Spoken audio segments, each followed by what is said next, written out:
Hello and welcome back to our series of videos on personal statements for UCAS. This personal statement is concentrating on English literature, and it's the final video showing you a completed statement. So if you've not looked at the other videos and done preparation work, this won't be much use to you, but if you've done all your prep and you just need that extra help to write up, this is exactly the video for you. So by the end of today, you'll be able to write your personal statement and finish it off just like Maria. So I'm going to cover quite a lot of things today. As you can see, this is a slide packed with detail. These are the things that you need to show in your personal statement. You need to show enthusiasm, independent work, that you're open to new ideas, understanding of the course and the things that are involved in the course, the intellectual ideas of the course. You do your own reading. You're good at making connections between different aspects of your subject. You've got an openness to develop. You're willing to develop a little bit of skills and humour, and also that you're up for discussion and you're interested in discussion. So you might want to just pause on this slide and have a think about how you have shown all these qualities in your personal statement. I'm going to start off with enthusiasm, and this is the introduction of my personal statement for English literature. It focuses on the idea that I'm really enjoying my subject already, and that I'm looking at different types of text, and I'm focusing on a particular text to illustrate this, one that I'm confident with. I've then added that little sentence at the end there. I first got interested in this when I was introduced by my teacher to critical ideas of historical contextual analysis. So that's really important there, showing that you listened to the advice of your teacher and you went off and did something by yourself. But also that you acknowledge critical ideas of contextual analysis. So you're showing a little bit of understanding of the intellectual side of your course. With each of these slides, I suggest maybe you listen and then you look back at the writing and then perhaps go off and write that particular section or a section up of your own personal statement. Of course, it's really important to show and expand on this idea of independent work and your own views. And here I've picked up on that reference to Milton and Paradise Lost, and I've looked into it in more detail. I've quoted another author, Blake, and I've also given my own opinion, an independent opinion and thought that I have responded to part of my A-level course in this way. I've also mentioned my EPQ there. So if you have done an EPQ or a different type of project extending your ideas, do pop that in, but make it relevant somehow to your skills. And this here is showing that you went to study in further depth and linking it to your English skills. Continuing on this theme of independent work and looking at your course content, I've broadened out here, so I don't want to just talk about Milton. I've looked at Samuel Beckett, and I've looked again at this idea of broadening and deepening my knowledge. And I've illustrated here, I picked up on his ideas about existentialism. And I've said that I went back to reread the play with this lens of existentialism in my head. So showing that not only do I go and do the work, but I go back and reevaluate the text. Now, obviously, some of you aren't writing about English literature, but you need to think of a way that you can show that you do independent work and then reapply it to what you've been taught in class.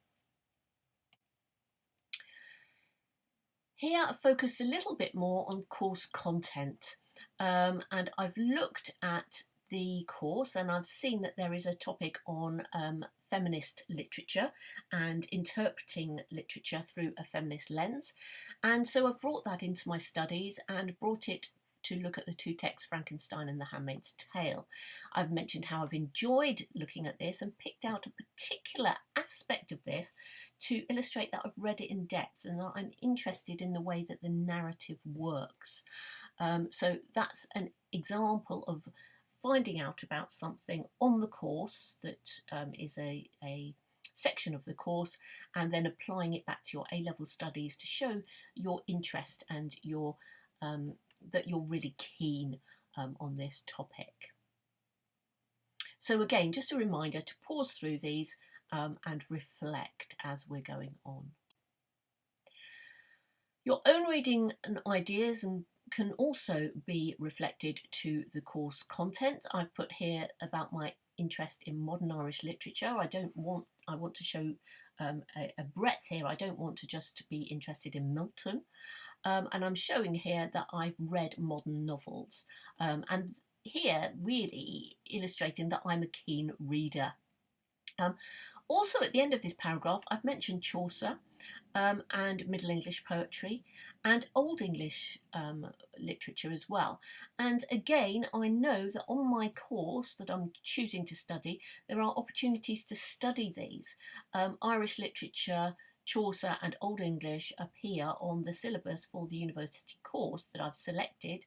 Now, of course, you need to be careful here because you need to juggle all your different universities. All the courses aren't going to be the same, but if you can flag up the ones that you're really interested in, that's going to help you. This also serves to show that I know about these authors and the span of English literature through the ages. Little bit here about my other A-levels, and I think this is really important to put in about how you are making connections across your subjects. It's easy for me with French and history as companions to English, but whatever your A-levels are, there will be certainly skills that you are able to include, as well as actual content that is valuable there. So here I'm showing the skills of reading a text in a foreign language and also linking into my historical contextual studies that I've already mentioned in those earlier paragraphs. So do try to bring in your subjects. Don't mention too much about them because of course you're not studying those, but do make sure that you mention them briefly and highlight any skills that you've got from those. A key area that they want to see in your personal statement is that you are willing and excited about learning. And here I've identified something that I felt was maybe a little bit of a weakness and I wanted to learn about. And also I've shown that I'm part of my community. I've set up a sixth form workshop on Samuel Beckett, and here I'm showing that I'm interested in being part of the institution of my school. I'm working with other students, and on the back of this I joined the debating society. So this shows that I'm a sociable person, I'm keen to help my school and organise and lead something, but also that I like talking. I'm looking at presentation, I joined the debating society, I'm going to be involved, I'm going to have opinions and ideas, and I'm someone that is self-motivated and acts rather than just sits back and listens to other people. And I think that's quite a key thing that you can illustrate in your personal statement through a range of activities. It doesn't have to be doing a workshop, it could be some voluntary work, it could be other societies in the school, it could be helping out the library or being a buddy to younger children. Whatever it is, I will definitely try to show that you're working on yourself, you're keen to improve. I always like to put a little bit about humour and your personality in here, but also on the back of this you can put in other areas of responsibility that you've covered. The humour I'm referring to is this point about my group being the only ones not to get lost. So that's just a little amusing, just gentle amusing, not obviously serious comedy, that you don't want to go down that route, but just to show that you've a little bit of light-heartedness in your character won't do you any harm at all. And of course the Duke of Edinburgh expedition is a great one to put in, and showing your leadership and things like that through your Saturday job even here. Don't write reams and reams about this, but a little mention of how you are now training other staff shows that you are a trusted and responsible member of the team. So that's important to illustrate there. Finally, this is my conclusion, very short and sweet. It just says that, I recognise that I am going to be in a room with people who are like-minded, who love literature, and I'm really keen to do this and to be part of a community that is focused on literature and learning. I think that's a really important thing to put there just at the end.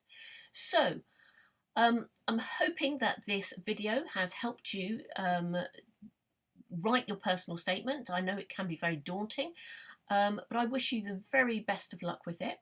If you found this video helpful, please do subscribe to our channel, and good luck with all your university applications.